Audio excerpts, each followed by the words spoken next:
Hello and welcome to the Meadow Wellbeing Kitchen. This evening we are going to attempt to cook a curry with cheese in it. Cheese, you say cheese, but yes, cheese. So quickly I'm just going to whisk through what we're going to have in for our ingredients, and then I'm going to spend the next 10 minutes chopping away, okay?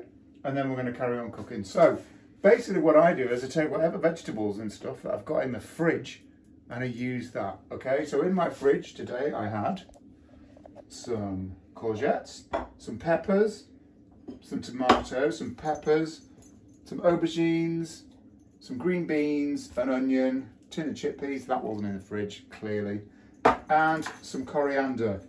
And over here, we have the cheese, which is halloumi cheese, okay? We've got lots of herbs and spices as well that we're going to use. Now this is where people get a bit worried or a bit concerned about what they're going to hoy in. Is it going to taste rubbish? Is it going to taste nice? Well, I was like that too when I started to make curries. A lot of the time you just make it as you go along, and sometimes the curries you make are trial and error, if you like.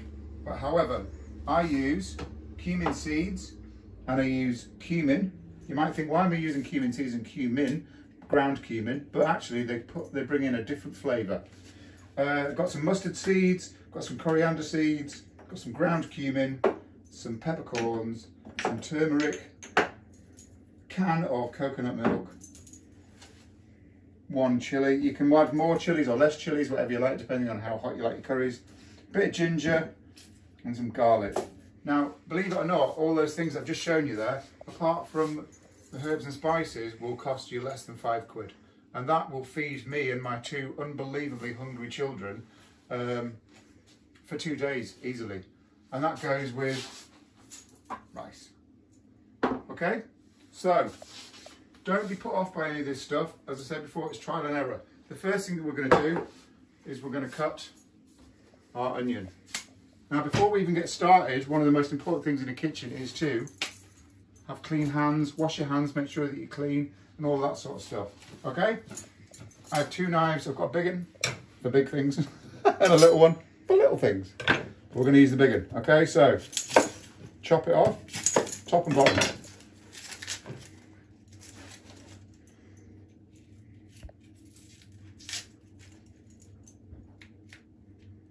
I'm doing my best here. There we go, and that's off. Now it's very easy to get carried away and chuck stuff all over the place while you're cooking, but then it gets all a bit chaotic. So I try to tidy up as I go along. So all I'm doing here is cutting and chopping up an onion, okay? So you hold your onion, slice it down. Sorry if I'm teaching you to suck eggs, but sometimes these are new things. So in a minute, I'm going to do blue peter. So in other words, I'm going to chop the rest of the veg, and it'll be here's one that we prepared earlier. Okay? Okay, so now that we've chopped loads of veggies, we are kind of good to go. So the first thing that we're going to do is we're going to fry the halloumi. So I'm just putting a pan, I've got a bit of olive oil in there, it's heating up, getting it ready to rock, and then we're going to hoy it in. Now what we don't want to do is we don't want to burn it too much. It would be nice to get a nice little colouring on it. Wooden spoon always helps. So the trick is when you're working with things like halloumi, because it does burn really quickly, is to just keep it on the move, keep it on the move.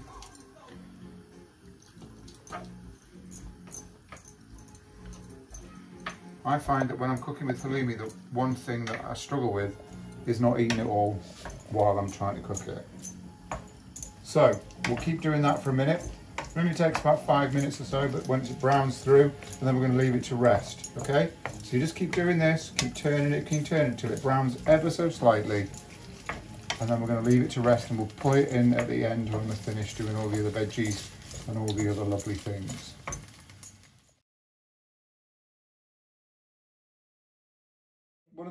One of the first things that we do is we just mix a few of these spices together. So in here, I'm just putting a few mustard seeds, about a teaspoonful, and then find the next one. Hoy a few peppercorns in. When I say the word hoy, hoy is about a teaspoon really. And then hoy again, about a teaspoon, maybe 2, and these are coriander seeds. Okay, now, as I said before, these things you can buy them in Aldi, you can buy them in Asda, you can buy them wherever, and they're not very expensive. And once you've got them, they last for a good old while.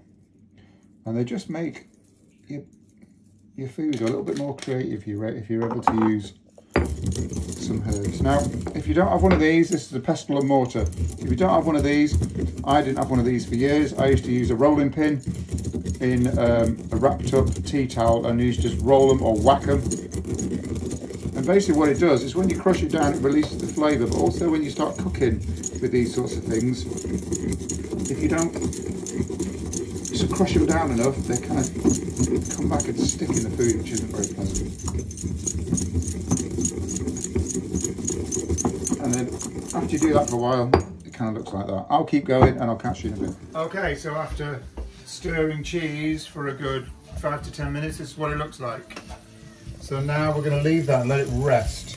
And it's going to sit there, and we're not going to put it in until the end, okay? So this is where everything else starts to go in. So the first thing we're going to do is we put a bit of olive oil in there. And we put an onion that's chopped up, and we're going to brown that for, I don't know, maybe 5 minutes, just on a really, really slow, easy going heat. The joy of cooking sometimes is there's no rush unless you've got really hungry children who whinge and moan at you, and then you have to speed up. I should state for the record that one of the cameramen is actually one of my children, so he's quietly laughing as we do this. Laughing. Okay, so the next thing we're going to do is we're going to start to take our spices here, hoy that in, and just really start to get that in. Turn it, and then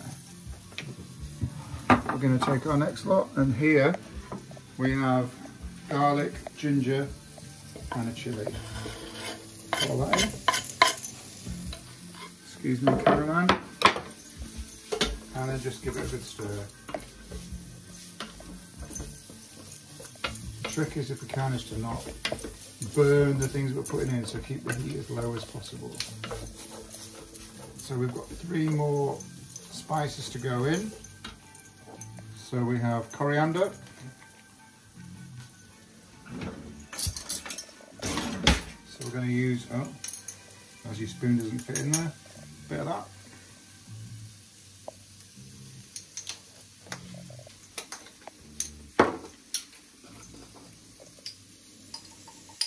And about a teaspoon, maybe a little bit more, and that one's ground cumin. And last but not least, we are going to put in some turmeric.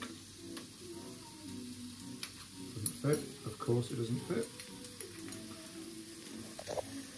About a teaspoon again of that. And then we just stir it in, get it blending.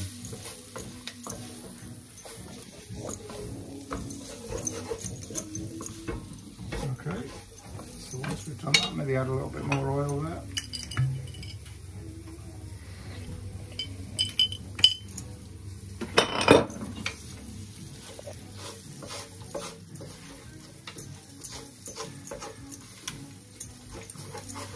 Okay, so it's really starting to smell good. I know you can't see that, obviously, because you're not here. I guarantee you it smells really nice. Okay, so next thing we're going to do is we are going to get our can of coconut milk, which is here. Good old Aldi. I believe it costs about 59p. And weigh it in.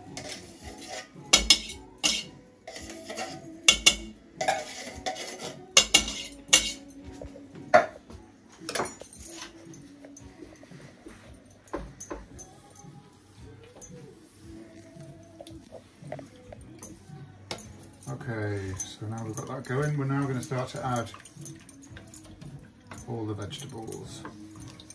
So we've got our green beans.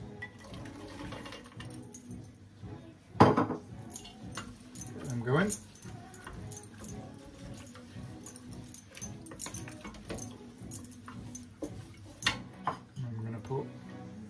baby tomatoes.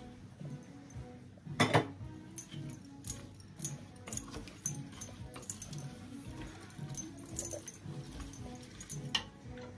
our peppers.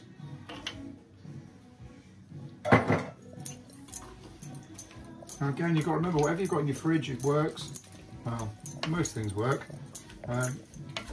My kids tend to hate mushrooms, but I put them in anyway because I like them. So in they go.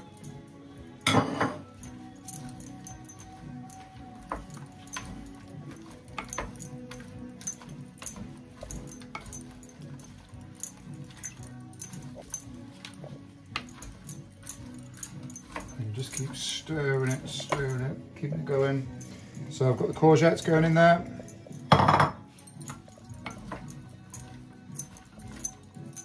I think we might need another tin of coconut milk in here actually.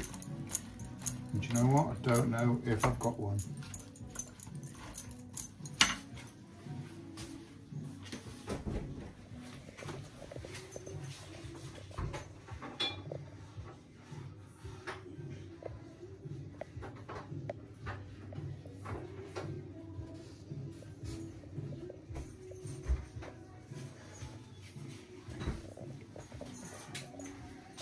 I don't have one, however, I do have a little bit of almond milk, sorry, oat milk, which will do the job at a pinch. I don't need very much, but just a little bit will just add a bit more substance to it.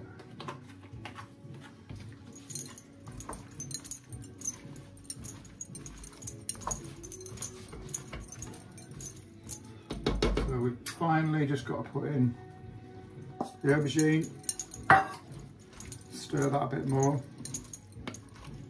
blend it.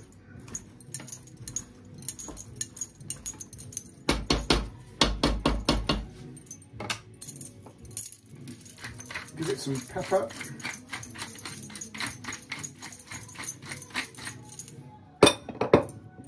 And a generous pinch of salt. Maybe another one. Put on the lid, turn it up a little bit, let it go. I haven't put in the chickpeas yet because I haven't decided if I'm going to use them because there's quite a lot of stuff in there. And I've still got the coriander, the fresh coriander, but I'll put that in at the end. I'll be back. Okay, so we're now coming to the end of our cooking experience. The pot's been going there for a good 20 minutes or so and it's pretty much ready. Whilst that's been cooking away, we've got some rice cooking away in there, which has been lush. And I've just heated through the halloumi. The halloumi is pretty much lovely and it's just going to be dropped onto the top of the curry. So the next time you see me, we'll be at the table and I'll be ready to stuff my face with food.